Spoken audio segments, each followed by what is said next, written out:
विश्व हिंदू परिषद बजरंग दल याची स्थापना कशी झाली, का झाली आणि त्याचं कार्य काय काय आहे? विश्व हिंदू परिषदेच्या 20 वर्षानंतर ही बजरंग दलाची स्थापना झाली. पण हिंदू समाज जर एकत्र यायचा असेल तर पहिल्या हिंदूंच्या आतल्या जो जातीपातीचा विखडा या सगळ्या लोकांनी घालून दिलेला होता तो आधी दूर करावा. बजरंग दलाचं काम ही त्रिसूत्रीवर चालतं: सेवा, सुरक्षा आणि संस्कार. औरंग्याची कबर काढणं हा बजरंग दलाचा एक संकल्प आहे, एक आंदोलन आहे आणि ते आम्ही पूर्ण करणार. महाराष्ट्र राज्याचा सुद्धा कायदा आहे आणि याच्यामध्ये गो हत्या बंदीच्या रिलेटेड कलम आहेत. या बाबतीमध्ये आपण थोडंसं मार्गदर्शन करावं. शासनाने कायदा बनवला आहे पण त्याची पूर्ण अंमलबजावणी या शासनाकडनं होताना दिसत नाही.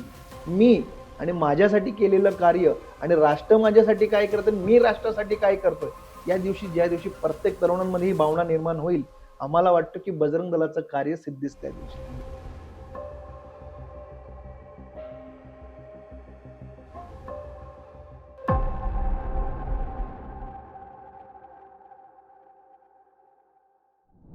धर्मो रक्षती रक्षिता हे ब्रीदवाक्य घेऊन जर अखंड भारतामध्ये जर हिंदुत्वाचं संरक्षण खऱ्या अर्थाने जर कोणी करत असेल तर विश्व हिंदू परिषद बजरंग दल यांचे कार्यकर्ते कित्येक वर्षांपासून करत आहेत. आणि हे कार्यकर्ते जेव्हा काम करतात ते कधी कोणता प्रचार प्रसार अशा माध्यमातून काम नाही होत. ऍक्च्युअल मध्ये ग्राउंडवरती स्वतःचा जीव धोक्यामध्ये घालून या लोकांनी हिंदुत्वाचं रक्षण प्रभू श्रीरामांच्या आज्ञेनुसार जसं बजरंग बली हनुमान देवाने केलं तसंच बजरंग दलाची कार्यकर्ते करत आहेत. तर म्हणूनच आजच्या या पॉडकास्टच्या माध्यमातून आज आपण विश्व हिंदू परिषद आणि बजरंग दल यांचे पश्चिम महाराष्ट्राचे प्रांत संयोजक नितीनजी महाजन सर हे आपल्या बरोबर आहेत. यांना आपण एकदम सिरियस लेवलला जाऊन खूप प्रश्न विचारणार आहोत, ज्याच्या माध्यमातून विश्व हिंदू परिषद असू दे किंवा बजरंग दल असू दे याची भूमिका सर्व लोकांना माहीत होणं गरजेचं आहे. तर आजच्या पॉडकास्टची आपण सुरुवात करूया. नितीनजी नमस्कार, जय श्रीराम. जय श्रीराम. नितीनजी, मी खरं सांगतो आज मी तुम्हाला खूप अवघड प्रश्न विचारणार आहे आणि असं समजून मला सगळं कार्य माहिती आहे बजरंग दलाचं, पण आज महाराष्ट्रामध्ये नाही अख्ख्या भारतामध्ये जो नरेटिव्ह सेट केला गेलेला आहे बजरंग दल असू दे किंवा विश्व हिंदू परिषद असू दे किंवा अन्य हिंदुत्ववादी संघटनांच्या बाबतीत, तो इतका निगेटिव्ह आहे. आपल्याला माहितीच असेल की पूर्ण वामपंथी लोकांनी हे मीडिया पूर्ण कॅप्चर करून टाकलेला आहे आणि त्याच्यामुळे आजचा जो तरुण वर्ग आहे हा बजरंग दलाला गुंड, मवाली किंवा अत्याचार करणारे अशा नजरेने बघतो, कारण की चुकीचा नरेटिव्ह सेट केला गेला आहे. त्याच्यामुळे मी त्यांच्या मनामध्ये जे प्रश्न निर्माण होतात असे खंबीर प्रश्न आणि थोडेसे काय म्हणूया अपमान करणारे प्रश्न, कारण की प्रश्न विचारणं गरजेचं आहे आणि तुम्हालाच काउंटर करायचं आणि पूर्ण भूमिका स्पष्ट करायची आहे. त्याच्यामुळे मी तुम्हाला थोडंसं आधीच क्लॅरिटी देऊन ठेवली. नक्कीच. सगळ्यात पहिल्यांदा आपण सुरुवात करूया.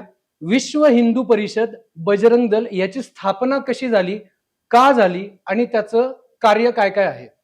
सुरुवातीला तर विश्व हिंदू परिषदेच्या 20 वर्षानंतर ही बजरंग दलाची स्थापना झाली. मुळात विश्व हिंदू परिषद स्थापन करायची गरज का पडली, कारण की त्याच्या कितीतरी 20-25 वर्षाआधी राष्ट्रीय स्वयंसेवक संघाची स्थापना झाली होती 1925 ला.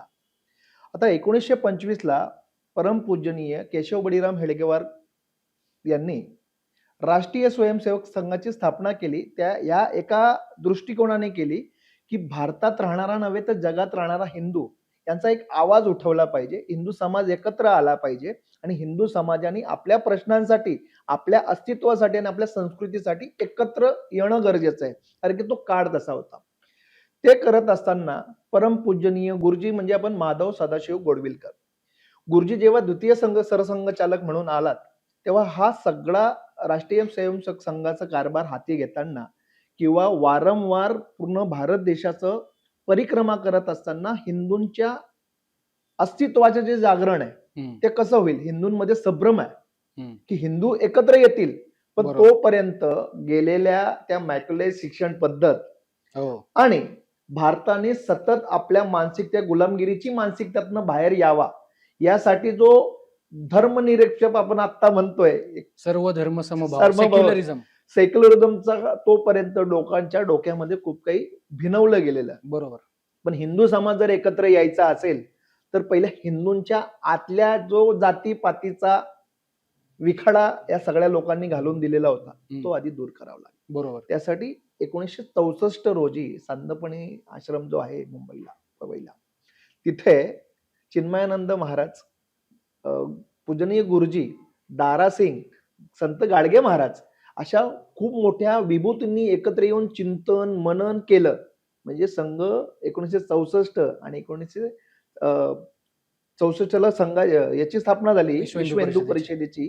ती एवढ्या करताच की हिंदू समाजातल्या समरसता हा जागृत व्हावा, समरसतेचा भाव जागृत व्हावा, सगळं जातीपंथ एकत्र यावा म्हणून त्याचं बोधवाक्य तुम्हाला दिलंय, मम दीक्षा हिंदू रक्षा, मम दीक्षा समानता. अच्छा. हिंदू समाजातली समानता एकत्र यावी आणि एका दिशेने तो प्रवाह जावा म्हणून विश्व हिंदू परिषदेची स्थापना करण्यात. बरोबर. मग 1964 म्हणजे साधारण आपण पकडू शकतो 40 आणि पुढची 60 वर्ष विश्व हिंदू परिषदेच्या स्थापनेला होऊन गेली. मग बजरंग दल वेगळं काही त्याचा घटक आहे का? बजरंग दल ही वेगळी संस्था आहे का? आणि बजरंग दल स्थापन करायची गरज का भासली? विश्व हिंदू परिषदेची स्थापना झाली.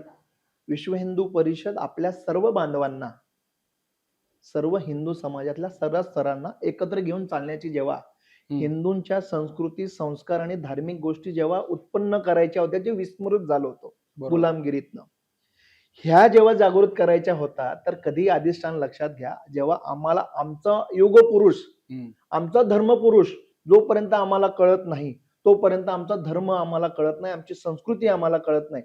ते जागृत करण्यासाठी तर आपल्या भारत देशाची संस्कृती, धर्मपुरुष, युगपुरुष, मर्यादा पुरुषोत्तम प्रभू श्री रामचंद्र. मग जेव्हा आम्ही किंवा त्या काळी जेव्हा हे संत महंत समाजात जाऊन विश्व हिंदू परिषदेचा प्रचार करत असतील, तेव्हा ते म्हणत असतील की तुम्हाला तुमचा देव देवाऱ्यात नाहीये, तुम्हाला तुमचा युग पुरुष अजून टेंट मध्ये ठेवायची गरज पडतीये, तर तुम्ही समाज जागृत काय करणार? असे प्रश्न त्यावेळेस पण कम्युनिस्ट असतील, जे कोणी असतील विचारवंत, त्यांनी उपस्थित केले असणार. मग ह्या दृष्टिकोनानं आपला बाप आपल्याला जिवंत करावा लागेल. म्हणजे आम्हा सर्वांचा आदर्श म्हणजे आदर्श पुरुष मर्यादा प्रभू श्री रामचंद्र यांचं जर आम्ही अधिष्ठान मांडलं नाही, यांना जर रिप्रेझेंट केलं नाही, तोपर्यंत समाज जागृत होणार नाही. मग विश्व हिंदू परिषदेने पहिलं आंदोलन घेतलं, राम जन्मभूमी आंदोलन, ते मुक्त करायचं आंदोलन. मग राम जन्मभूमी आंदोलन का एका फक्त विश्व हिंदू परिषदेने सुरू केलं होतं का? तर नाही. विश्व हिंदू परिषद चालतं साधू संतांच्या आदर्शावर, साधू संतांच्या विचारावर, साधू संतांच्या आशीर्वादावर. मग साधू संतांनी हुबळीमध्ये एक मोठं अधिवेशन गेलं आणि त्याच्यात एका मुखाने श्रीराम जन्मभूमी आंदोलन उभं करायचं, मुक्त करायचं, याच्यासाठी एका मुखाने झालं. आणि विश्व हिंदू परिषदेने हिंदू समाजाला सोबत घेऊन हे आंदोलन हाताशी घेतलं. म्हणजे थोडक्यात हे कोणत्या संघटनेचं आंदोलन नाही, तर हे अख्ख्या समाजाचं आंदोलन आहे. हे हिंदू समाजाचं आंदोलन आहे, हिंदुत्वाचं आंदोलन आहे, प्रतिनिधित्व किंवा आपण म्हणतो की ते विश्व हिंदू लिडरशिप केलेली. बरोबर. सन्माननीय म्हणजे स्वर्गीय अशोकजी सिंगल त्या सेनानी होते, बरोबर, त्याचे प्रमुख होते. शेवटी कोणत्याही आंदोलनाला जोपर्यंत दिशा दिली जात नाही तोपर्यंत ते कार्य पूर्णत्वाला जाऊ शकत नाही. मग हे आंदोलन उभं करत असताना बऱ्याच लढाया झाल्यात. तुम्ही आता आपल्याला राम मंदिर झाले 2024 ला, खूप बरं वाटतंय, बरोबर. पण याच्या मागे जे काय 75-76 लढाया झाल्यात राजा रजवाड्यांपासून, दोनदा ते ढाचा पाडण्यात, 2-3दा मंदिर पाडलं, नंतर तो ढाचा तयार झाला. पण हे सर्व करत असताना भारतातला हिंदूंमधला स्वाभिमान जिवंत व्हावा हा एकमेव हेतू. कारण की स्वाभिमान जिवंत झालं तर आंदोलन मोठं होईल, आणि आंदोलन मोठं झालं तर आपल्याला कळेल की आपल्यावर याच्या आधी किती अन्याय अत्याचार झाले. मग हे आंदोलन करत असताना 1981-82 साली बऱ्याच वेळा भारतातनं रथयात्रा काढल्या जायच्या. तसंच 1984 साली सुद्धा सर्व प्रमुख महंतांनी, सर्व प्रमुख विश्व हिंदू परिषदेच्या पदाधिकाऱ्यांनी राम जानकी यात्रेचं नियोजन केलं. अच्छा. ती नियोजन करत असताना शासनाच्या सर्व गोष्टींचं पालन करून ते करायला लागलं, बरोबर. परंतु तत्कालीन सरकारने ही यात्रा न काढून देण्याचं, किंवा ही यात्रा निघाला तर समाजात कसा विध्वंस होईल, दंगे होतील. भारतामध्ये हिंदूच्या अस्मितेसाठी यात्रा काढतायत आणि त्याच्यामध्ये सरकार म्हणते की याने समाजामध्ये भेदभाव तयार होईल. सुरुवातीला हाच अजेंडा चालला गेला की आपलाच धर्म सांगायला, आपलीच महती सांगायला आपल्याला बंदी होती. आणि ते सांगितलं तर तत्कालीन सरकार म्हणायचं की जर तुम्ही राम जानकी यात्रा काढली तर समाजात विद्वेष निर्माण होईल, दंगली होतील. म्हणून त्यांनी ऐन वेळेस सांगितलं की ही जी राम जानकी यात्रा निघणार आहे, याला आम्ही सुरक्षा पुरवू शकत नाही, तुम्ही तुमच्या जबाबदारीने काढावं. म्हणजे एका प्रकारे ते घाबरवण्याचा प्रयत्न करत बरोबर. होते की तुम्ही जर गेलात तर तुमच्यावर हल्ले होतील, अटॅक होईल काही. अटॅक वगैरे होईल. पण मग हे पूर्वीच्या काळामध्ये जर सरकारच्या माध्यमातून जर संरक्षण नव्हतं, तर किती डेंजरस सिच्युएशन होती. आणि त्या काळाचा जो हिंदुत्ववादी कार्यकर्ता असेल, त्याने म्हणजे काय लेवलला हिंमत त्याच्यामध्ये असेल. म्हणजे खरा पुरुषार्थ त्यावेळेचे जे हिंदुत्ववादी कार्यकर्ते होते त्यांनी केला असं म्हणायला हरकत नाही. म्हणून तर वारंवार आपल्याला सर्व आत्ता असलेल्या आमच्या बजरंगींना, हिंदू समाजाच्या हिंदुत्ववादी कार्यकर्त्यांना हे सांगितलं जातं, आत्ताच्या परिस्थितीमध्ये जो आपण संघर्ष करतोय, हो. हा संघर्ष 5% सुद्धा नाहीये. कारण की आपल्यासारख्या ज्या पुरुषार्थ लोकांनी आधी गाजवून गेलेले आहेत, खरी लढाई ते लढून गेलेत. बरोबर. आम्ही तर आता विचारांची लढाई करतोय, आम्ही बरोबर. आता सोशल मीडियाची लढाई करतोय, आम्ही फक्त विचारांची देवाणघेवाण म्हणून लढाई करतोय. पण ऍक्च्युली जर मैदानावरची लढाई असेल, ती लढाई आधी झालेली आहे. आम्ही फक्त आता ते म्हण आहे आपल्या मराठीत की आयत्या पिठावर रेगोट्या होण्याचे कार्यक्रम आपण करतोय, परंतु त्यालाही स्किल लागतं. ती स्किल आता बजरंग दलात आहे. तुमचा मूळ प्रश्न होता की बजरंग दलाची स्थापना. तर 1984 ला जेव्हा ही राम जानकी यात्रेला संरक्षण सरकारने द्यायचं नाकारलं, तेव्हा साधू संतांनी आदेश दिलेत भारतातल्या हिंदू तरुणांना की ह्या यात्रेचं, म्हणजे जेव्हा जेव्हा प्रभू श्री रामचंद्रांना 14 वर्षाचा वनवास झाल्यानंतर जेव्हा जेव्हा शत्रूंवर मात करायची होती, तर त्याच्या बरोबर मारुती राय हा रामाचा दास आहे, या त्यांच्या मदतीला उभे राहिले, त्यांच्या सेवेला उभे राहिले. म्हणून हिंदू तरुणांना एकत्रित केलं गेलं की रामाचा काज, म्हणजे रामाच्या कामासाठी, म्हणजे तेव्हा तो आपण हनुमान चालिसेतला शब्द राम काज मोहे काहे विश्राम. आपण जेव्हा म्हणतो की रामाच्या कामाला मला विश्रांती नाहीये, असं हिंदू तरुणांमध्ये तो भाव जागवला गेला आणि संबंध भारतातले हिंदू तरुण एकत्र झाले आणि ते राम जानकी यात्रेला पूर्ण संरक्षण दिलं गेलं आणि विधिवत त्या यात्रेचं समापन झालं. त्या दिवशी झाली बजरंग दलाची स्थापना. म्हणजे रामाच्या सर्व कामाला जर तरुण एकत्र, याच्यामध्ये महारुद्राची ताकद आहे. तरुणांमध्ये तरुण नाहीये, पुरुषार्थ आहे, तो गाजवण्यासाठी, त्याला संरक्षण देण्यासाठी. याच्या पुढे विश्व हिंदू परिषदचा युवा संच जो काम करेल त्याला बजरंग दल नाव दिलं. बजरंग दल म्हणजे थोडक्यात जसं रामायणामध्ये प्रभू श्रीराम आणि रावणाचं जे युद्ध आहे त्याच्यामध्ये जसं भगवान हनुमानांनी जशी पूर्ण युद्धामध्ये जी भूमिका मांडली आणि एक आपण म्हणू ना की सेनापती, सैन्य प्रमुख, तसंच रामांच्या कार्यामध्ये बजरंग दल अशी ती थोडक्यामध्ये भूमिका आहे. रामाचं कुठलंही कार्य जरी असेल किंवा धर्मकार्य, आपण धर्मकार्य असेल, आता धर्मकार्य म्हणजेच रामाचं कार्य. बरोबर. प्रभू रामचंद्रांनीच धर्माची स्थापना केली. त्याच्यानंतर प्रभू श्रीकृष्णांनी धर्म संस्थापनेचे व्याख्या सांगितली, गीता सांगितली. पण स्थापनेचं काम कोणी केलं, धर्माचं आधारावर जगण्याचं काम कोणी केलं, पुरुषार्थ कोणी जागवलं, आदर्श पुरुष कोण झाला, ते मर्यादा पुरुषोत्तम प्रभू श्री रामचंद्र. पण त्यांच्या आज्ञेचं पालन करणारा कोण असेल, तो रामाचा दास म्हणजे मारुती राय. आणि मारुती रायने जे काम केलं तेच बजरंग दलाचे आदर्श आहेत, तेच बजरंग दलाची स्फूर्ती आहे, तेच बजरंग दलाचा अहंकार आहे की आम्ही जे काम करणार, बजरंग दल जे काम करणार ते ह्याच कामावर करणार की रामाने घालून दिलेल्या आदर्शावर, रामाचा दासाने जे काम केलं, म्हणजे मारुती रायने काय केलं, बजरंग दल तंतोतंत त्याचं पालन करतं.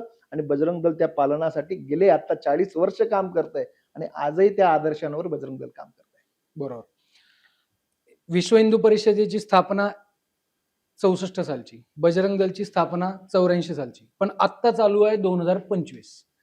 आजच्या काळामध्ये बजरंग दलाची भूमिका काय, बजरंग दलाची कार्य काय काय, आणि हिंदू समाजासमोर आता काय काय आव्हानं उभी आहेत आणि त्याच्यासाठी बजरंग दल काय काय भूमिका घेत आहे याचं थोडंसं मार्गदर्शन करा. बजरंग दलाचं काम ही त्रिसूत्रीवर चालतं. प्रत्येक संघटन असेल, प्रत्येक संघटनाची एक वैचारिक भूमिका असते. तर आमची वैचारिक भूमिका आहे देव, देश आणि धर्म. ओके. ह्या देव, देश, धर्माच्या कार्यामध्ये प्रत्येक तरुणाचं मन, मनगट आणि मस्तिष्क हे सुज्ञ करून त्याला 3 गोष्टीच्या कामात लावायचं, ते म्हणजे सेवा, सुरक्षा आणि संस्कार. तर बजरंग दलाची त्रिसूत्री आहे, सेवा, सुरक्षा आणि संस्कार. बजरंग दल या त्रिसूत्रीवर काम करतं. मग या त्रिसूत्रींमध्ये बरेचसे उपक्रम आहेत. सेवा म्हणजे काय करायचं, तर आम्ही रक्तदान शिबिर घेतो. रक्तदान शिबिराची सुरुवात कधी झाली, तर बाबरी ढाचा पाडताना 1992 साली आपल्या भावाचं लग्न सोडून, जे म्हणजे त्यावेळेस हुतात्मा बरेचसे लोक झालेत, बरेचशे लोकांनी आपली प्राणाची आहुती दिली, पण छातीवर ज्यांनी बिंदास्त घुमऱ्यावर चढून भगवा झेंडा लावण्याचा प्रयत्न केला, भगवा झेंडा लावला आणि आपला भाऊ चाललाय म्हणून राम कोठारी चाललेत म्हणून शिरीष कोठारीही गेलेत हो. लग्न सोडून, की माझा भाऊ चाललोय मी कसं हे कार्य करू शकतो. म्हणून कोठारी बंधूंचं बंधू. तेव्हा हुतात्म्य झालं आणि कोठारी बंधूंच्या हुतात्म्याला स्मरून दरवर्षी नोव्हेंबरमध्ये हो. म्हणजे 2 2 नोव्हेंबरला नोव्हेंबरला 2 नोव्हेंबरला आम्ही हुतात्मा दिनाच्या निमित्तानं त्यांच्या स्मरणार्थ आरोग्य शिबिर घेतो आणि रक्तदान शिबिर घेतो.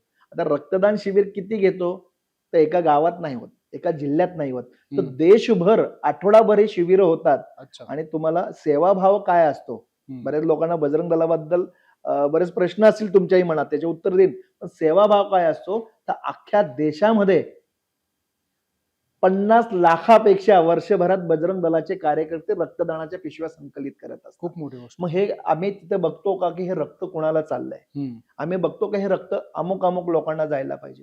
आम्ही हे म्हणतो की आमचं रक्ताचं दान आहे, ते दान दिल्यानंतर ते कोणाला जात आहे याची विचारणा कधी बजरंग दलाचा कार्यकर्ता करत नाही, विश्व हिंदू परिषद करत नाही. पण सीमेवर लढणारा, जसं राम बंधूंचं कोठारी बंधूंचं हुतात्म्य झालं तसं आमच्या सैनिकांचं रक्त वाचून हुतात्म्य होऊ नये हम्म. म्हणून हे रक्तदानाचा कार्यक्रम चालतो. त्यानंतर साधू संतांची सेवा असे, मठमंदिरांची सेवा असे, त्या हम्म. सेवेच्या माध्यमातून समाजाची सेवा करणं हा त्याच्या मातला सेवाभाव.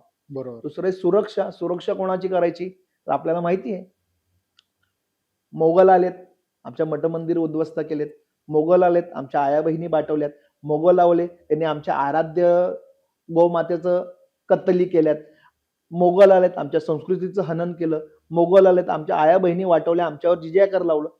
या सर्व गोष्टी मोगल काळात ठीक होत्यात, पण हम्म. आता त्या चालल्यात का तर नक्की चालल्यात. बरोबर. आता आमच्यावर वेगवेगळे आघात घातले जातात. म्हणायला भारतामध्ये हिंदू बहुसंख्य आहे, पण हिंदूंवरचे अन्याय अत्याचार थांबलेत का? हिंदूंचे प्रश्न थांबलेत का? हिंदूंची संस्कृतीवर विटंबनित करण्याचे प्रश्न थांबलेत का? तर नाही थांबलेत. या सर्व गोष्टींना आज बलात्कार होत आहेत, हिंदूंच्या मुली टार्गेट केल्या जात आहेत, हिंदूंची घरातली आई आणि गायेतली दारावरची गाय या सुरक्षित नाहीयेत. हे संकट आता तुमच्यावर जिहादच्या नावाने वारंवार वेगवेगळ्या प्रकारने येत आहे. बरोबर. सर्व गोष्टींपासून सुरक्षा करणं, मठमंदिरांची असेल, साधू संतांची असेल, हिंदू समाजाची असेल, बहिणींची असेल, गायीची असेल किंवा संस्कृतीची असेल, या सर्व गोष्टींची सेवा करणं म्हणजे तर सेवा, सुरक्षा. आणि संस्कार काय आहेत तर आमच्या आई वडिलांनी, आमच्या पूर्वजांनी जे आम्हाला दिलेत, आमच्या संस्कृतीने दिलेत, आमच्या राष्ट्राने दिलेत, आमच्या भारत मातेच्या आदर्शाने दिलेत, म्हणजे भारत माताचं रक्षण करणं, हम्म. भारत मातेचं संस्करण करणं आणि संवर्धन करणं.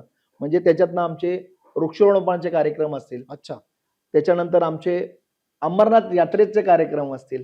अमरनाथ यात्रेला पण प्रोटेक्शनची गरज लागते, ही ऍक्च्युली लाजिरवाणी गोष्ट आहे हिंदू हे समाजासमोर. आता आपल्याकडे सैन्यदल आहे म्हणून पण आहे. सुरुवातीला जेव्हा Terrorist आतंकवाद्यांनी attack झाले अटॅक होते. झाला आणि त्यांनी सांगितलं की तुम्ही काश्मीर खोऱ्यात पाय ठेवायचा नाही, तेव्हा हिमतीने आणि आपल्या पूर्ण पुरुषार्थाने बजरंग दल उभं होतं. बरोबर. आणि बजरंग दलाने सांगितलं ही यात्रा आम्ही घडून करणार आणि गेले 14-15 वर्ष ही यात्रा अखंडितपणे चालू आहे. या यात्रेच्या दरम्यान अख्ख्या काश्मीर खोऱ्यामध्ये, पूछमध्ये बजरंग दलाचे 50,000च्या पेक्षा जास्त कार्यकर्ते हे सैनिकाच्या खांद्याला खांदा लावून काम करत असतात आणि तिथल्या हिंदूंना ते प्रोटेक्शन देण्यापेक्षा तिथल्या हिंदूंना ते अशी जागृत भावना करून देतात की तुम्ही एकटे नाही आहेत, तर अख्खा भारत तुमच्यासाठी इथे आहे आणि तो दर्शनाला येईल. की तिथला हिंदू आज आपण ते काश्मीर फाईल पिक्चर बघितलाय, ती डिटेल तशी आत्ताही तिथला हिंदू हा 1.5 आणि 2% राहिलाय.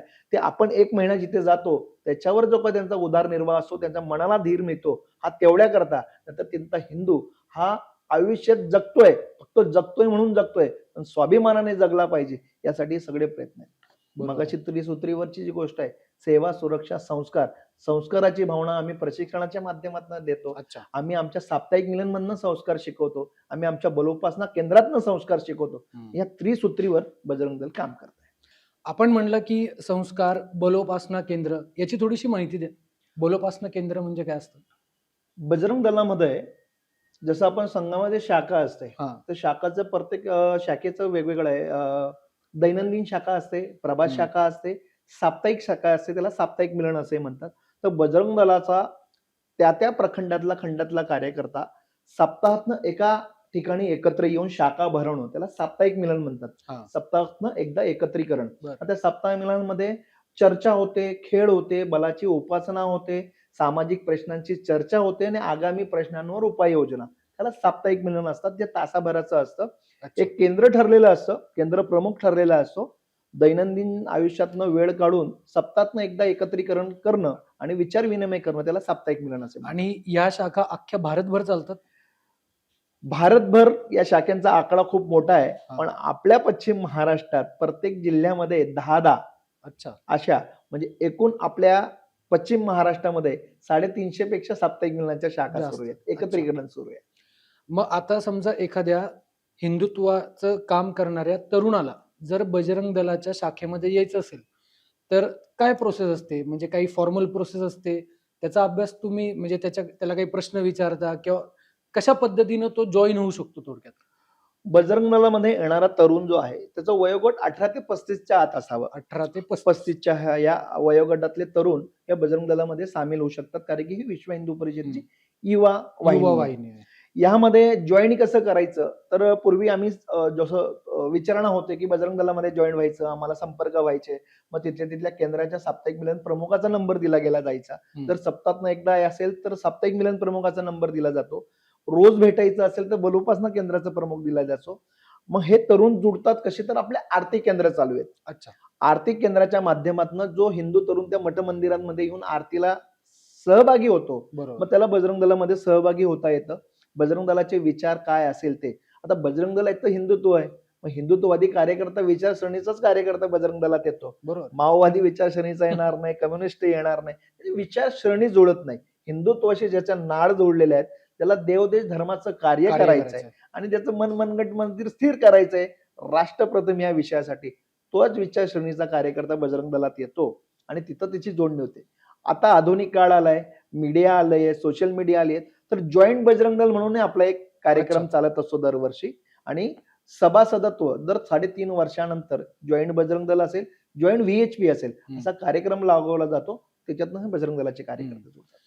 मला नेहमी असं वाटतं की हिंदू धर्माचं सगळ्यात स्टेप 1 मध्ये जागरण होणं महत्वाचं आहे, कारण की लोकांना प्रॉब्लेमच माहिती नाहीये. तुम्ही मगाशी जसं म्हणलं की ते मॅकॉलीने जो सिलेबस जो डिझाईन केलेला, त्याने हिंदुत्व हा विषय पूर्णपणे तरुण पिढीच्या डोक्यातून काढण्यात आला आणि त्याला कम्प्लिटली कमर्शियल बनवण्यात आलं आणि माओवादी किंवा आपण म्हणूया कम्युनिस्ट बनवण्यात आलं.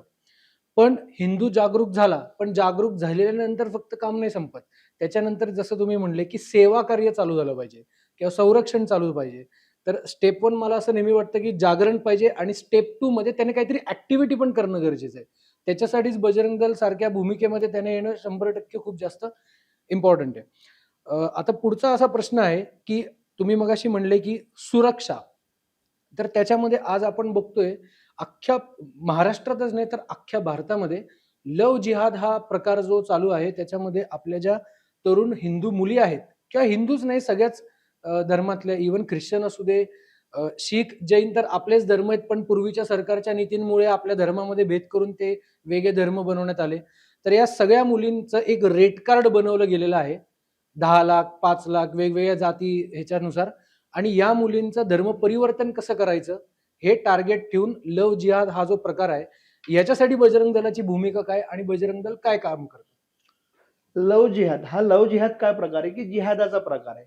लव जिहाद सारखे अनेक जिहाद अजून त्या धर्मियांनी आपल्या हिंदू धर्मियांवर लादलेले आहेत. ते आक्रमण करण्याचा प्रयत्न करतात, ते लादण्याचा प्रयत्न करतात.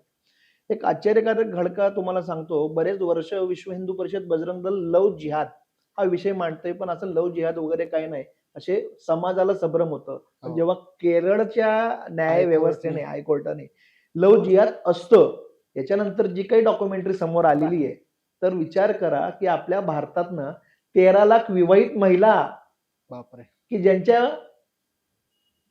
FIR दर्ज आहेत असा आकडा असेल, मिसिंग केसेस आहेत की जे समोर आले, जे कुटुंब समोर आले आणि त्यांनी केलेत. असे बरेचसे कुटुंब आहेत की जे नावाला लाजून, स्वतःच्या प्रतिष्ठेला लाजून त्यांनी केसेस सुद्धा केलेल्या नाहीये. लव जिहादनं पोरगी वाचवणी म्हणजे लक्षात घ्या, मुलगी एकदा गेली तर तिच्याकडनं होणारे अपत्य जे जनसंख्येमध्ये त्यांना वाढवायचं आहे. बरोबर. म्हणजे एक मुलगी जात नाही तर तिच्या मागे 4 पिढ्या जातात, लक्षात घ्या एका मुलीला. आणि काही त्या सोपाकड त्या धर्मामध्ये महिलेने एका बाळाला जन्म घ्यावा अशी कन्सेप्ट नाहीये. त्याने 10, 12, 15 काय असेल जोपर्यंत तिचं शरीर थकत नाही तोपर्यंत मुलं जन्माला घालणं आणि याचा एक नाव हेतू असा आहे की जनसंख्येचा उद्रेक करून डेमोग्राफी चेंज करायची. हे भारताचं उदाहरण आहे का नाही, तर जगभरातल्या सगळ्या इस्लामिक राष्ट्राचं तुम्ही जर बघितलं तर हाच हेतू आहे, हेच उद्दिष्ट आहे आणि त्या उद्दिष्टाने ते लोक काम करतात. मग उद्दिष्ट काय? लव जिहाद आहे का? नाही. लव जिहादच्या मागे व्यापार जिहाद आहे, लँड जिहाद आहे. लँड जिहाद नंतर आता तुम्हाला बघा म्हणजे किती संस्काराचा भाग आहे. मग लव जिहाद होतोच का? मग संस्काराचा भाग. परत आपण ज्या सेवा सुरक्षा संस्कारावर येणार. तर संस्कार चांगले असले आपल्या कुटुंबावर, मग संस्कार फक्त मुलीलाच चांगले द्यायचे का? तर मुलालाही चांगले द्यायला पाहिजे. मुलंही तसं काही करणार नाहीत, मुलंही देशविरोधात कामं करणार नाहीत. हे काम प्रत्येक भारतीयाच्या नागरिकाचं कर्तव्य आहे. तो अपूर्ण पडतो आणि मग ते लोक त्यांच्या ज्या मद्रस्यामधनं शिकून, त्यांच्या ज्या काही धर्मस्थळावरनं शिकून, या तुम्ही मगाशी म्हणलात की 10,000, 1,00,000, 5,00,000 रेट का ठरला जातो. मग ब्राह्मणाच्या मुलीला 25,000 रुपये द्यायचे, ख्रिश्चन जैन मुलीला 1,00,000 रुपये द्यायचे, क्षत्रियाच्या मुलीला 10,000 रुपये द्यायचे, दलितांच्या मुलीला 5,000. हे फसवण्याचे रेट जेव्हा मुस्लिम मुलांमध्ये बिंबवले जातात, मग आपल्या मुली लव जिहादच्या शिकार होतात. म्हणजे शिकार का होतात? तर घरच्यांचं प्रेम नाही मिळत, बरोबर, कुटुंबाचं प्रेम नाही मिळत, आई वडिलांची सहानुभूती नाही मिळत. ह्या सगळ्या गोष्टी नाही मिळत, तर तिला खांदा ठेवायला कोणीतरी पाहिजे, विचारायला पाहिजे. मग हा एक सीन क्रिएट केला जातो, ट्रॅप केला जातो आणि त्या ट्रॅप मध्ये ती मुलगी फसते आणि मग तिच्याशी खोटं नाटं बोलून मेरा अब्दुल वैसा नाहीये असे प्रत्येक मुली जी प्रेमिका झाली एका मुस्लिम युवकाच्या, तिला प्रत्येकाला वाटतं. पण काही दिवसामध्ये हा ट्रेंड कमी झालाय, परंतु बंद झालेला नाही. तर हा लव जिहाद खूप मोठा विखाडा आहे. मग बजरंग दलाला असं वाटतं की माझ्या समाजाची, माझ्या धर्माची मुलगी या त्या लव जिहादच्या ट्रॅपमध्ये फसू नये. ती भाबडी असते, ती भावनिक असते, त्या क्षणिक काही सुखासाठी ती जाते. तिला समुपदेशन करून परत आणता येतंय का? तिचं पुनर्वसन करता येतंय का? तुम्ही समुपदेशन म्हणजे काउन्सिलिंग पण आपण करत असतो. कारण की त्याला काहीतरी चुकीचा आध्यात्मिक टच त्या लोकांनी देतात. आपल्या धर्माबद्दल काहीतरी चुकीचा नेरेटिव्ह त्यांच्या मनात सेट केला जातो, चुकीची पद्धत सेट केली जाते. मग या धर्मामध्ये तुम्हाला साडीच घालायची आहे, या धर्मामध्ये तुम्हाला घुंगटच घ्यायचं आहे, या धर्मामध्ये तुम्हाला मंदिरातच जायचं आहे, या धर्मामध्ये तुम्हाला असंच वागावं लागेल, या धर्मामध्ये तुम्हाला एकच मूल जन्माला घालावं लागेल. संस्कृतीच्या विरोधात विपरीत काम करण्याची भावना जेव्हा निर्माण होते, स्वातंत्र्य, आजकाल सर्वांना युवकांमध्ये स्वातंत्र्य पाहिजे प्रत्येक गोष्टीचं. पण हे स्वातंत्र्य जे राष्ट्रहिताचं नाहीये, ते काही कामाचं नाही, हे आताच्या युवकांना कळत नाही. ते बिंबवण्याचं काम आम्ही आमच्या संस्कार केंद्रातनं देतो, प्रशिक्षण केंद्रातनं देतो. पण असं कधीतरी मनाच्या विखळ्यात अडकलेली जी तरुणी आहे, ती या ट्रॅपमध्ये अडकतं. तिला सोडवणं हे आमचं धर्म कर्तव्य आहे आणि बजरंग दल ते पूर्ण जोशाने करतं, प्राणाची आहुती देऊन करतं, समाजाला सोबत घेऊन करतं आणि न्यायालयाच्या कक्षेत राहून करतं. हा, हे सगळ्यात जास्त महत्वाचं आहे. मला असं नेहमी वाटतं की भारतामध्ये जर संविधानाचं पूर्णपणे जर पालन जर खरं अर्थाने कोणी केलं असेल तर ते हिंदू समाज जो मेजॉरिटी आहे त्याच्यामुळेच भारतामध्ये संविधानाचं पालन होतंय. आणि इनफॅक्ट आपण बघितलं असेल मागच्या वर्षी इलेक्शनच्या पिरियडमध्ये कसा नरेटिव्ह सेट केला गेला होता की हिंदुत्ववादी सरकार जर परत निवडून आलं तर हे संविधान घालवणार. आणि ऍक्च्युअल बघायला गेलं तर आपण सकाळी उठल्यापासून रात्री झोपेस्तोपर्यंत माझ्याकडनं काही कायद्यामध्ये चूक नाही न होते, आपण नेहमी याच मानसिकतेमध्ये असतो की माझ्याकडनं बाबा काहीतरी कायदा वगैरे तुटला नाही पाहिजे. लव जिहादच्या केसेसमध्ये मला अजून एक प्रश्न पडतो, ह्या ज्या मुली असतात साधारण आपण बघूया की 13 वर्ष ते साधारण 18 ते 20 वर्षाचा वयोगट असतो. हा वयोगटच असा आहे की ज्याच्यामध्ये माणूस हा क्रांतिकारीच असतो. म्हणजे लव जिहादचा 1 मिनिटासाठी विषय बाजूला राहू दे, पण नॉर्मल घरातला, आता मी सुद्धा जेव्हा तरुण होतो, तुम्ही जेव्हा शाळा कॉलेजमध्ये असतो, आपण आपल्या आई वडिलांची भांडणच करत असतो ना त्या वयामध्ये. म्हणजे आपली मानसिकता ही क्रांतिकारी असते, ते जोशच असतो ना. पण यांनी अशा पद्धतीनं त्याला सायकोलॉजिकल अँगल दिला आहे की ते जे क्रांतिकारी भावना त्या मुलींच्या पण मनामध्ये असेल त्याला त्यांनी बरोबर कन्वर्ट केलं आणि बरोबर त्या मुलांना सुद्धा ट्रेन केलं जातं की त्या मुलींना तुम्ही म्हणला तसं की कसं फसवायचं. याचे काही रिअल एक्सपिरियन्सेस पण जर तुम्हाला सांगता आले तर आवडेल नक्की ऐकायला. आठवणी खूप आहेत. ट्रॅप कसा टाकला जातो, ट्रॅप कसा केला जातो लक्षात घ्या. हा 1 दिवसाचा, 4 दिवसाचा, 1 महिन्याचा किंवा 4 महिन्याचा ट्रॅप नाहीये. पहिले तुमचा बुद्धिभेद केला जातो. अच्छा, बॉलिवूड तुम्हाला माहिती आहे, बॉलिवूडच्या माध्यमातनं मुली कशा अडकतात, मुली कशांना फ्रीडम असावं, या तुमच्या पब संस्कृती जी आहे, मुलींना चित्रपटातनं दाखवलं जातं की तुम्ही कशा स्वतंत्र आहात आणि तुमच्या स्वातंत्र्यावर कसं घरचे संस्कार, धर्माचे, कुटुंबाचे तुमच्यावर कसं बोधरेषण आहे, त्यातनं तुम्ही मुक्त व्हा. मग ते मुक्त कोण करतो? अच्छा. जो शकील नावाचा कार्यकर्ता आहे तो संदीप म्हणून येतो, तो तुम्हाला करतो, तो तुमच्या टिक्का लावतो, तुमचं हे सगळं करतो. मैं सब कुछ मानता हूं, मी तुमचा तीर्थप्रसाद खाणार, तुमच्या मंदिरात येणार, सगळ्या गोष्टी करणार. मग तो हवा असा वाटतो की आमच्यामध्ये जातीभेद आहे, आमच्यामध्ये वर्णभेद आहे, आमच्यामध्ये धर्मभेद आहे, आमच्यामध्ये संस्कृती भेद आहे. हा बघ कसला टॅलेंटेड आहे. हे चित्र तुमच्या त्या कॉलेजमध्ये, महाविद्यालयामध्ये केलं जातं आणि वारंवार तुम्हाला तशाच चित्रपट दाखवले जातात की ज्याच्यामध्ये शकील काका चांगला आहे, नरेटिव्ह पूर्ण, ज्याच्यामध्ये एखादा गुरुजी हा क्रूर बुद्धीचा आहे. आता तुम्ही जुने चित्रपट बघितले असतील, शोलेमध्ये बघा ना, सलीम काकाला चांगलं म्हटलंय आणि गब्बरला हिंदू दाखवलाय. असे चित्रपट मधनं पण जिहाद आधी व्हायचे आणि आताही होतात. अमिताभ बच्चनचं ते 786 म्हणजे तुम्हाला म्हणजे तो म्हणतो की मी मंदिराची पायरी चढणार नाही आणि मला वाचवलं कोणी, तर 786 ने वाचवलं. हा जो नेरेटिव्ह आधीपासून शेड केलाय तो आता बॉलिवूडमध्येही तसाच आहे. स्लो विलन दाखवताना कधी हिंदुत्ववादी कार्यकर्ता हा विलन दाखवलाय आणि हिरो कधी मुस्लिम कॅटेगरीचा कार्यकर्ता दाखवलाय. म्हणजे हे चित्र तयार केलं जातं. हा एक झाला. दुसरी गोष्ट आपल्या संस्काराचा भाग आहे. लक्षात घ्या, आपलं स्मृतिस्थान, आपलं संस्काराचं स्थान किंवा आमच्या जीवन पद्धती, हिंदू जीवन पद्धत ही मंदिरापासून, मठापासून, संस्थानापासून उद्रेक व्हायची. ती आम्ही काढून ठेवली. मगाशी जे मॅकॉलेनचं मी तुम्हाला शिक्षण पद्धत, ते कॉलेज, सीबीएसई अशा पॅटर्न मध्ये केले. तर ह्या पॅटर्न मध्ये ना तुम्हाला धर्मशास्त्र शिकवलं जातं, ना तुमची संस्कृती शिकवली जाते, ना तुमच्या सण उत्सव तुम्हाला सांगितले जातात. कनेक्टच तुमचा कनेक्ट तोडून टाकलाय आणि तुम्ही जगाशी या इंटरनेटच्या माध्यमातून जोडले गेलायत की कुठल्या देशामध्ये राहण्याची पद्धत कशी आहे, वागण्याची पद्धत कशी आहे. मग तुम्हाला जग मोठं वाटायला छोटं वाटायला लागतं आणि त्या छोट्या जगमध्ये मला कुठे मनाला शांती मिळेल हा वाईट. म्हणजे विचार करा, ज्या आई वडिलांच्या उदरातनं तुम्ही जन्माला घेतलात ते कसे वाईट, हे चित्र तयार केलं गेलं आणि समाज कसा चांगला आहे, मी कसा चांगला आहे, माझा मित्र कसा चांगला आहे. मग कधीतरी अब्दुल संदीप म्हणून येतो, राकेश म्हणून येतो, सुजित म्हणून येतो, सर्व गोष्टी तुमच्या मान्य करतो सुरुवातीला आणि त्याच्यामध्ये मग त्या मुलगी अडकतात. मग तुमच्या खाण्यामध्ये काहीतरी देतात, तुम्हाला गुंगीचं औषध देणार. जर समजुतीने प्रेमाने जर ती तुमच्याशी सगळे संबंध ठेवत असेल तर चांगलंय, नाही तर मग तुम्हाला कुठल्या तरी एका गुंगीचं औषध देऊन प्रेमाच्या जाळ्यात म्हणून तुमचे विचित्र असे फोटो आणि व्हिडिओज केले जातात. नंतर तुम्हाला ट्रॅप केलं जातं, ब्लॅकमेल केलं जातं आणि ब्लॅकमेलच्या माध्यमातून ते कृत्य तिला वारंवार करावं लागतं.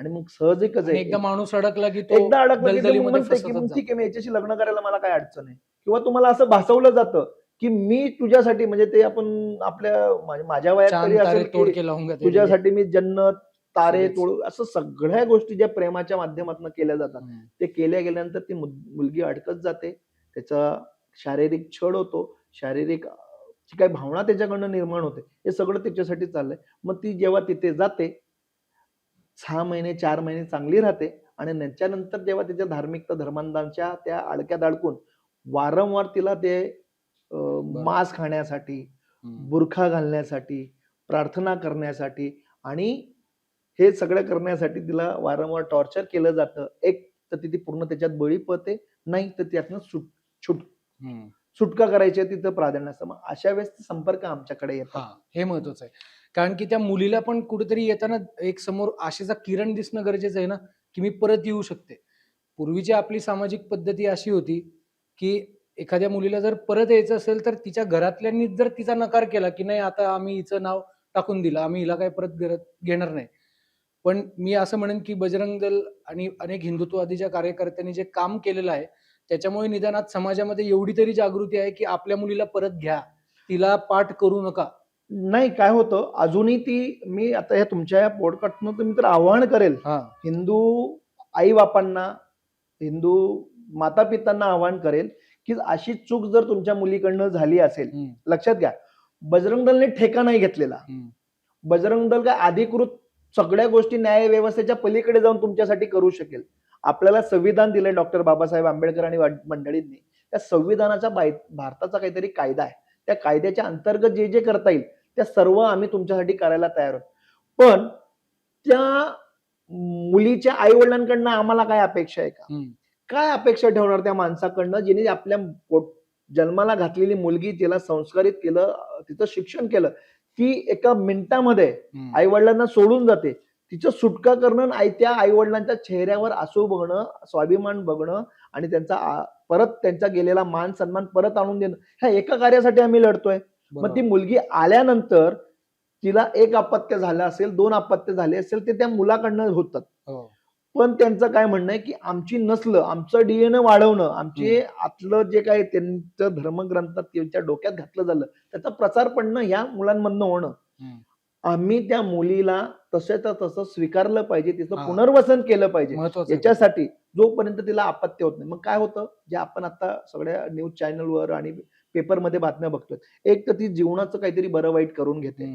एक नाही ती तसं करायला लागली, उदाहरणार्थ सुटकेसमध्ये सापडणाऱ्या ताई आहेत, बरोबर, जंगलात मध्ये फेकून दिलेल्या ताई आहेत, जाळलं जातं, फाशी दिली जाते, या जे काही कृत्य होत आहेत, हे कृत्य काय होते, जेव्हा ती त्याच्या मुलाला जन्म देऊ शकण्यासाठी नाकारते, त्याच्यानंतर हा खेळ तयार होतो. जर तुम्ही गुमानाने त्याची दुसरी पत्नी स्वीकारली, त्याची आदली पत्नी स्वीकारली, स्वतःच्या पोटाने उदराने 5-5 मुलाला जन्म दिला, तोपर्यंत काही होत नाही. बरोबर, थोडक्यात एक प्रोडक्शनचं मशीन बनायचं तुम्ही. मग हेच आणि मशीन जोपर्यंत काम करते तोपर्यंत त्याला आपण सगळं बजरंग दल याचाच प्रसार आणि प्रसार करता. आम्ही संघर्ष करतो तुमच्यासाठी. अनुभव तुम्ही विचारला, वाईट अनुभव आहेत. मालेगाव मधनं घरातनं मुलगी काढून आणणं, काय अनुभव असेल. मगाशी तुम्ही जो म्हणलात ना, की बजरंग दलाचा कार्यकर्ता गुंड आहे का, तर आम्ही धर्मासाठी गुंडही आहोत. बरोबर, एक म्हण आहे, पुत्र असा जन्माला पाहिजे, पुत्र ऐसा बनावा गुंडा, त्याचा तिन्ही लोकी झेंडा. आम्ही हा हिंदुत्वाचा भगवा फडकवण्यासाठी गुंडही व्हायला तयार आहोत. पण ज्याच्यासाठी आम्ही गुंड झाला आहोत, त्या आईवडिलांनी, त्या समाजाने आमच्या कार्याची जाण ठेवली पाहिजे. आणि आमचं फक्त एक गुंडत्वाचं कार्य तुम्ही बघताय, लव जिहाद मध्ये आम्ही काही हातापायी होत असेल, संघर्ष होत असेल, त्याच्या आधारावर तुम्ही आम्हाला गुंड ठरवत असाल, तर आम्ही आहोत. आम्ही हिंदुत्वाचे गुंड आहोत, आम्ही हिंदुत्वाचे संरक्षक आहोत. त्याचं लव जिहादचे कारण असे आहेत. बरोबर, आत्ता संघर्षाचा मुद्दा लव जिहाद आहे. आगामी काळात आत्ता संघर्ष करावा लागत नाही, पण लँड जिहादसाठी आम्हाला संघर्ष करावा लागणार आहे.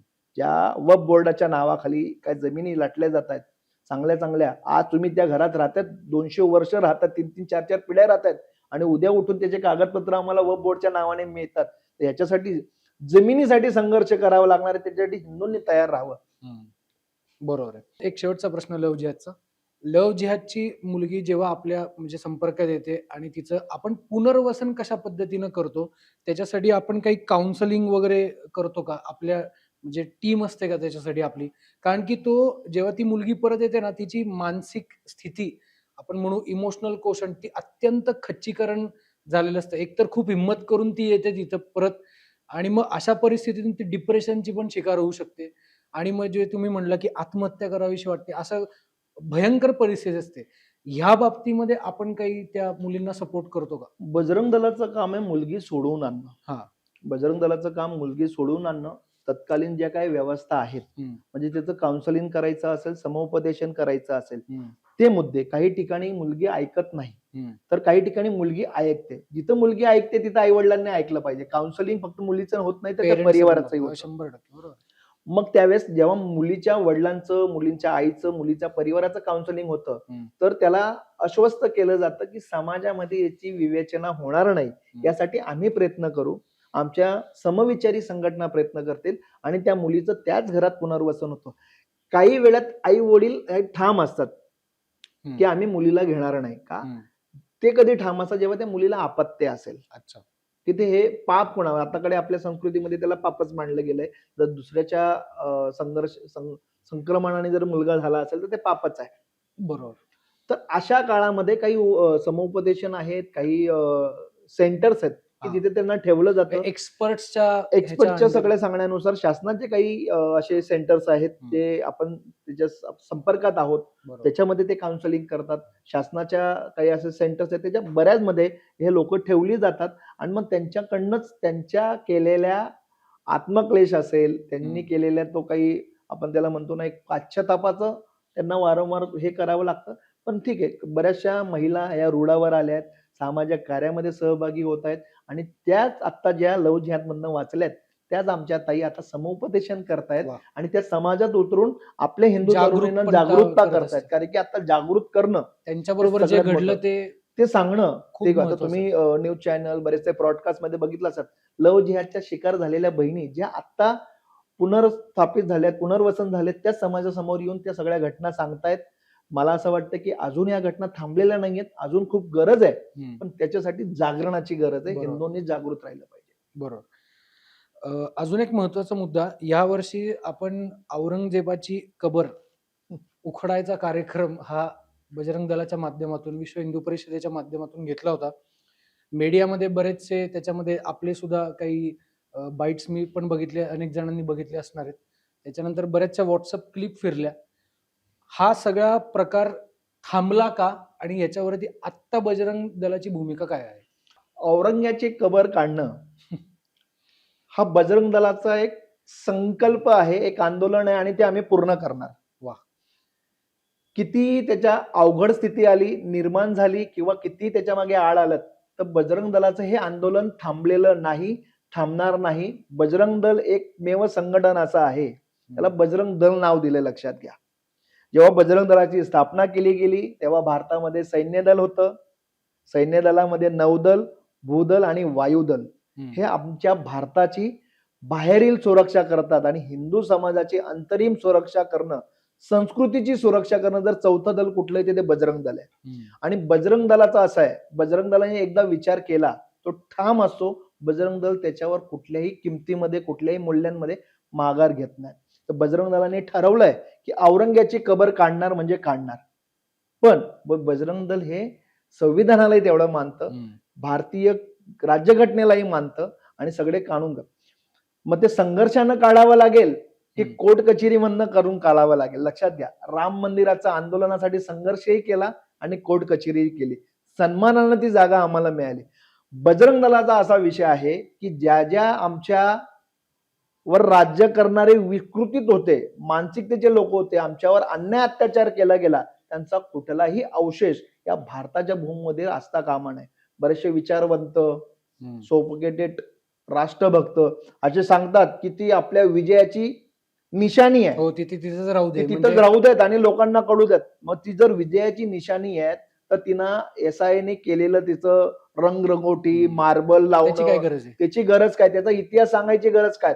जर ते आपल्याला त्याच्या महाराजांना मारलेला जो माणूस आहे तो दुष्कर्मी आहे, संभाजी महाराजांना संभाजी 40 दिवस त्यांनी हालहाल करून संभाजी महाराजांना मारलं, शेवटी त्याला इथंच मरावं लागलं. ते तेवढंच सत्य आहे, त्याला मरावं लागलं, पण त्याचा महिमा मंडित करणं जे या लोकांनी थांबवलं नाही.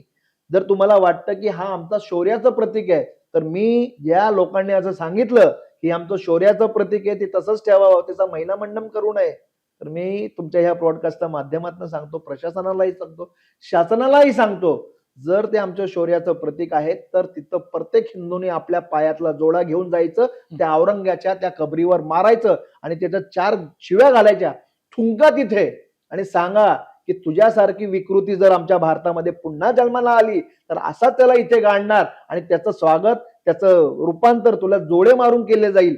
मग का तुम्ही आम्हाला तिथं जोडे मारायची परवानगी देत नाही? हे आंदोलन कुठे जाईल, कसं जाईल, थांबणार नाही. पण बजरंग दलांनी एकदा ठाणलं, औरंगजेबची एक तर कबर तिथून उखडून जाईल, नाही तर औरंगजेबची जे महिमा मंडन थांबवलं जाईल. आणि जर त्याला महाराजांनी तेव्हा आम्हाला मारण्याची संधी नाही मिळाली तर आम्ही महाराजांचे मावळे आहोत. आम्ही रोज जाऊन त्याच्या तोंडावर 4 जोडे मारल्याशिवाय राहणार नाही.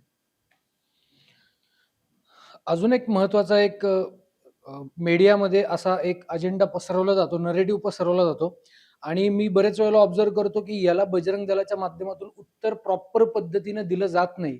तो विषय म्हणजे गोरक्षकांचा विषय. आज आपल्या महाराष्ट्रामध्येच नाही, अख्ख्या भारतामधल्या अनेक राज्यांमध्ये पशुसंवर्धन, गोसंवर्धन आणि गोसेवा या रिलेटेड कायदा कानून बनलेला आहे. महाराष्ट्र राज्याचा सुद्धा कायदा आहे आणि याच्यामध्ये गो हत्या बंदीच्या रिलेटेड कलम आहेत. तरी सुद्धा आज गो हत्या होते, ही रियालिटी आहे आणि याच्यासाठीच बजरंग दलच्या कार्यकर्त्यांना उतरावं लागतंय, ग्राउंडवरती जाऊन काम करावं लागतंय आणि अत्यंत संघर्ष करावा लागतोय. या बाबतीमध्ये आपण थोडंसं मार्गदर्शन करावं की नक्की परिस्थिती काय आहे आणि याच्यावरती लॉंग टर्म मध्ये आपण सोल्युशन काय बघू शकतो. 2 गोष्टी आहेत. शासनाने कायदा बनवलाय, पण त्याची पूर्ण अंमलबजावणी या शासनाकडनं होताना दिसत नाहीये. जेव्हा कुठल्याही कायदा हा त्याची पायमल्ली एका गटाकडनं केली जाते, एका धर्माकडनं केली जाते, तेव्हा धर्म रक्षावया हा बजरंग दलाचा हिंदू सक्षम आहे, तत्पर आहे. का? की गाय आमची माता आहे, गाय आमचं एक स्वाभिमान आहे, की गायीला आम्ही देवी देवतांसमान मानतो, त्याच्यामध्ये 33 कोटी देवांचा वास आहे, हे आमच्या धर्मशास्त्र आम्हाला शिकवतं. जेव्हा गोमांसाची कत्तल होते, जर कायदा बनवला आहे, त्याची कायद्याची अंमलबजावणी केली जर असेल आणि त्याच्यानुसार जर कारवाया होत असेल पोलीस प्रशासनाकडनं, महाराष्ट्र शासनाकडनं किंवा केंद्र सरकारकडनं, तर बजरंग दलाच्या कार्यकर्त्याला रस्त्यावर उतरायची गरज नाही. एक, जर तुम्ही तुमचा हा चोरी चपाट्या, ह्या तुमचं ते दुष्कर्म जर तुम्ही दिवसा ढवळ्या करत असेल, तर रात्री जागरण करून आम्हाला त्या गाडी पकडायची गरज नाहीये. बरोबर. आणि मग जो संघर्ष निर्माण होतो, त्या संघर्षातनं वाद निर्माण होतात आणि वादातनं मग तुम्हाला दोन समाजात तेढ निर्माण होण्याला दिसतात. पण तुम्ही गैरकृत्य करूच नका की आम्हाला त्याचं संरक्षण करावं लागणार नाही.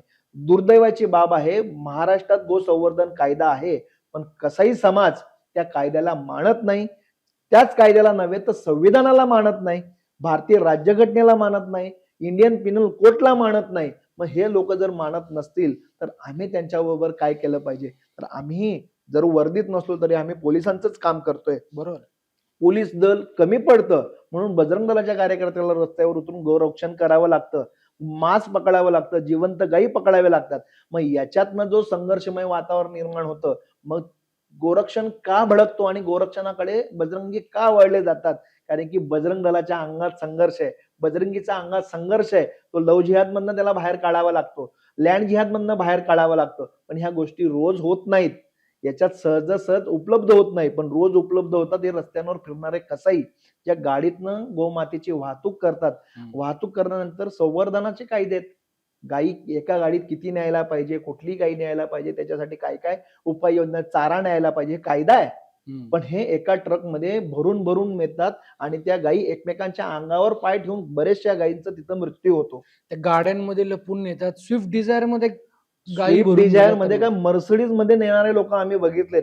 आमच्या माहिती करता सांगतो, बजरंग दलाने 4 महिन्यापूर्वी लोणावळ्याला 4 कंटेनर पकडले. ते कंटेनर आले होते, म्हणजे कायद्याचे पायमल्ली कशी होते तुम्हाला सांगतो. हैदराबादला मोठा कत्तलखाना आहे, शासन मान्य. त्या कत्तलखान्यातनं बीप आहे, त्याचं सर्टिफिकेट निघतं की म्हशीचं मटण आहे, आणि ते आपले गोरक्षक लोणावळ्यामध्ये पकडतात. आपल्या गोरक्षकांची एवढी नजर मेली आहे की ते गो मांस आहे ठाणपणे कळतं. त्याचे सॅम्पल एक नव्हे तर 20 सॅम्पल आपण तपासाला पाठवले आणि नंतर सिद्ध झालं की ही गायीचं मटण आहे. तर ते कंटेनरही जप्त केले गेले, त्या कत्तलखानाही बंद पाडला गेला आणि त्या सगळ्या ज्या पोर्टला ते जाणार होतं, तो पोर्ट त्याचं लायसनही कॅन्सल केलं गेलं. का करतोय आम्ही हे?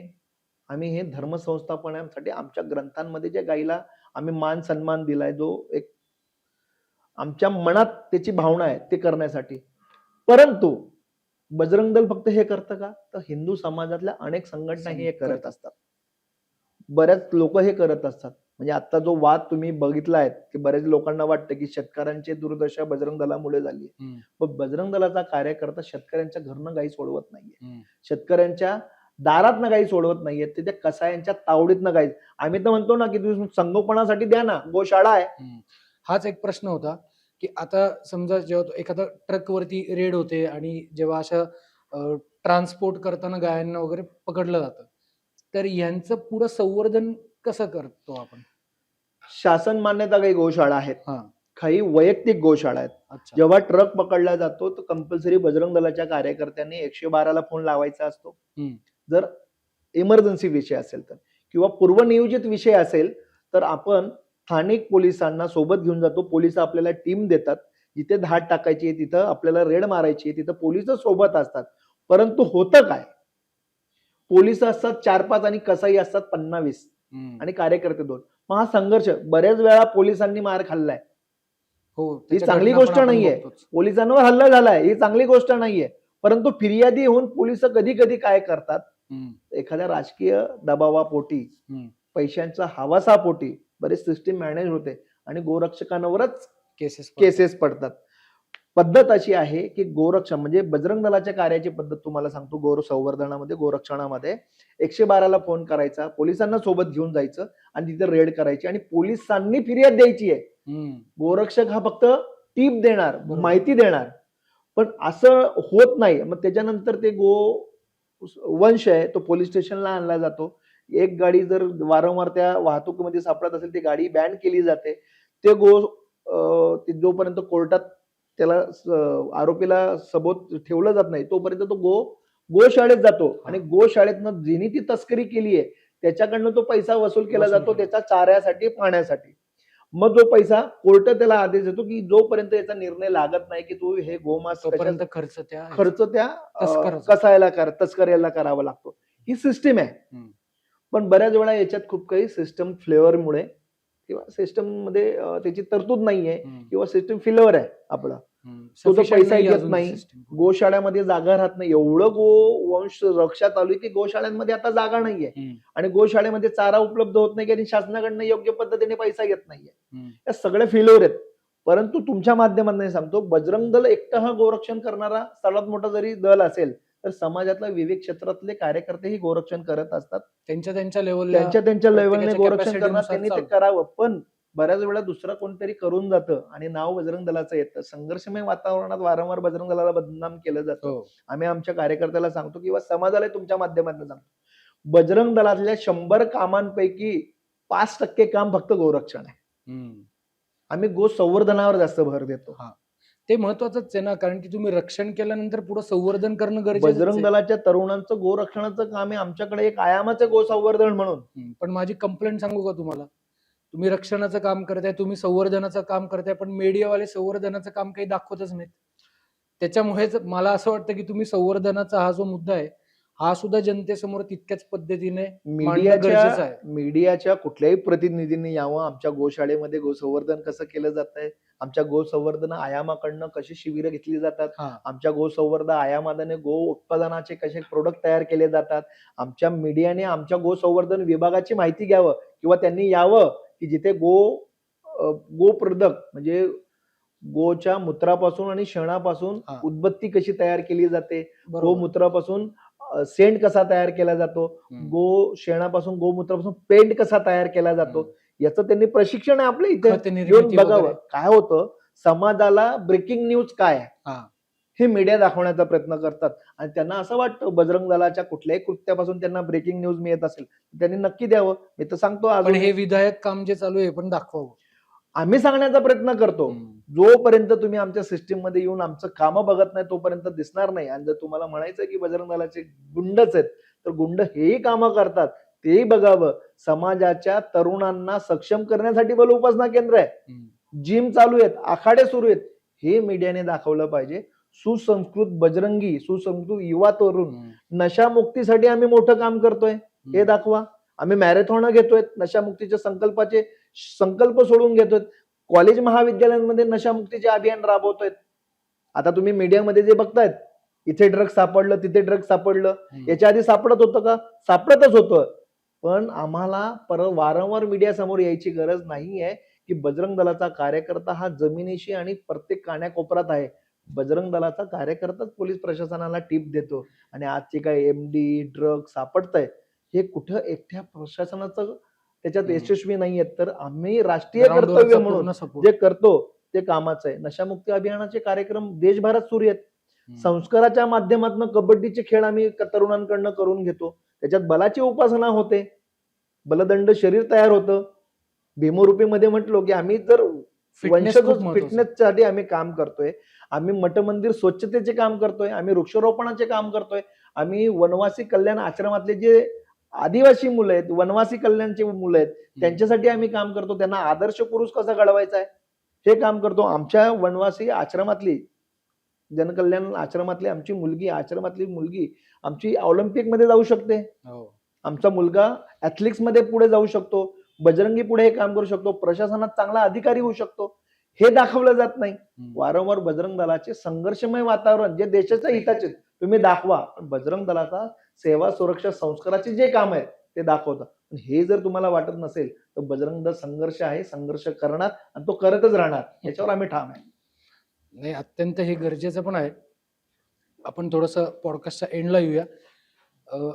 आत्ताची 2025 चालू आहे. आपण आजच्या काळामध्ये ऐकतो जेन झी, म्हणजे अगदीच जे आता 12-15 किंवा 20 वयोगटामध्ये, 20-25 वयोगटामध्ये आहे, यांच्यासाठी बजरंग दलाच्या माध्यमातून आपण काय संदेश देऊ इच्छिता? आणि बजरंग दलामध्ये त्यांना जर समाविष्ट करून घ्यायचं असेल तर त्याच्यासाठी त्यांनी काय प्रक्रिया करावी? एक थोडस त्यांना मार्गदर्शन आपण असं म्हणूया, शेवटचा प्रश्न म्हणून. तुम्ही जेन जी जो विषय सांगितला, तर बजरंग दलाच्या प्रमुख ह्या नात्याने, पश्चिम महाराष्ट्राचा, किंवा मी पण एक तरुणच आहे अजून, तरुण ह्या नात्याने प्रत्येक तरुणाला, तरुणाईला एकच सांगणं आहे, आम्ही आमचा परिवार मानतो, आमचे आई वडील आहेत, आमचे मित्रमंडळी आहेत, हे सर्व सोडून आपलं राष्ट्रीय कर्तव्य की आम्ही एक राष्ट्राचे नागरिक आहोत. सर्वप्रथम राष्ट्र असला पाहिजे. बरोबर. राष्ट्राच्या विघटित शक्तीला आम्ही ओळखलं पाहिजे. चांगले वाईट जे काही आपण आता म्हणतोय ना नेरेटिव्ह आहेत, त्याला ओळखायला पाहिजे. आमचं शिक्षण झालंय, आम्ही शिक्षित आहोत, आमच्यावर संस्कार झालेत, तर आमच्या हिताचं काय या म्हणण्यापेक्षा राष्ट्रहिताचं काय, राष्ट्र प्रथम ठेवलं पाहिजे. बरोबर. मग ह्यासाठी काय केलं जातं, तरुणांना लोभ दिला जातो, त्यांच्यासमोर एक चित्र उभं केलं जातं की एक गट असा आहे की तो राष्ट्रहिताचं काम करत नाही पण राष्ट्र विकृतीचं काम करतोय, की देशामध्ये हे बलाढ्य झालेत, हेच लोक मोठं व्हायला लागलेत, हा गट दाबला जातोय, या गटापासून अशा वेगवेगळ्या समाजावर अन्याय अत्याचार केला जातोय, हा एक समृद्ध गट आहे जो खालच्या गटाला मोठं होऊ देत नाहीये, असे वेगवेगळे नेरेटिव्ह सेट केले जातात, संघर्ष निर्माण केला जातात. म्हणजे एक लक्षात घ्या, एक कुटुंब आहे, त्या कुटुंबाचा मोठा मुलगा आहे आणि तो लहान मुलगाला जोपर्यंत तो मोठा होता याचं शिक्षण सगळं पद्धती त्यांनी केल्यात, आणि एक दिवस त्याला कोणतरी सांगणार तो लहान भाऊ काहीच करत नाही, तू एवढे कष्ट करतोय, तुला एकट्यावरच सगळा भार पडतोय, मग एक विद्वेषी एक द्वेष निर्माण होतो, त्या लहानाला एक द्वेष निर्माण होतो, मोठा बघ तो सगळेच त्याचे अधिकार वाजवायला जातो, सगळे अधिकार त्याच्याला आहे, तो तुझ्याकडनं काम राबवून घेतो. तसंच आपल्या समाजाचं झालंय, हिंदू समाजाचं झालंय. एक कुठला तरी गट याला मोठं करतो, गटागटामध्ये भांडणं लावून देतो, मग त्या गटाला दुसऱ्या गटाबद्दल एक द्वेष भावना निर्माण होते. मग हा संघर्षमय वातावरण, यांनी आमच्यावर राज्य केलं, वारंवार ते दाखवलं जातं की यांनावर आमच्या, आता तुम्हाला माहिती का मूळ निवासी नावाचा एक विषय आलाय, हे असा निर्माण केला जातो की तुमच्यावर कोणीतरी राज्य करत, आम्ही आधी आलोय, आम्ही इथले मूळ निवासी. हा जो संघर्षमय वातावरण, याच्यापासून तरुणांनी वाचलं पाहिजे, अभ्यास केला पाहिजे संस्कृतीचा. जेव्हा तुम्ही संस्कृतीपासून तोडले जातात तर तुम्हाला वाईट पद्धतीने हा समाजामध्ये जो नेरेटिव्ह नावाचा पद्धत आहे ना, आता सोशल मीडियातनं असेल, व्हॉट्सअपनं असेल, कशावरनं असेल, वैचारिक वाद निर्माण केला जातो आणि तरुणांच्या मनात हे वादवलं जातं. तर मी असं म्हणतो की हिंदुस्थानातला तरुण हा सक्षम आहे, सुसंस्कृत आहे, संघर्षी आहे. लक्षात घ्या, मी संघर्ष हा शब्द वारंवार करतो, चांगल्या कार्यासाठी संघर्ष केलाच पाहिजे, तुम्ही तुमच्या हक्कासाठी केला पाहिजे, पण तुमचा वैयक्तिक हक्क, वैयक्तिक स्वाभिमान, वैयक्तिक अभिमान हे बाजूला ठेवून राष्ट्रासाठी आपल्याला काय करता येईल का, राष्ट्र प्रथम हे ठेवून तुम्ही केलं तर राष्ट्राच्या सतत विवेक बुद्धीने केलेला विचार, आपल्या राष्ट्राचं हित काय आणि आपल्या राष्ट्राचं अहित काय, ज्या दिवशी तुम्हाला हे कळेल तर तुम्ही स्वतःला खूप छोटे समजाल. मी आणि माझ्यासाठी केलेलं कार्य आणि राष्ट्र माझ्यासाठी काय करतं, मी राष्ट्रासाठी काय करतोय, या दिवशी, ज्या दिवशी प्रत्येक तरुणांमध्ये ही भावना निर्माण होईल, आम्हाला वाटतं की बजरंग दलाचं कार्य सिद्धीस त्या दिवशी. बरोबर. खूप खूप धन्यवाद दादा. आज आपण बजरंग दलाची पूर्णपणे माहिती सांगितली आणि एक तरुणांना एक चांगला संदेश दिल्याबद्दल धन्यवाद. जय श्रीराम.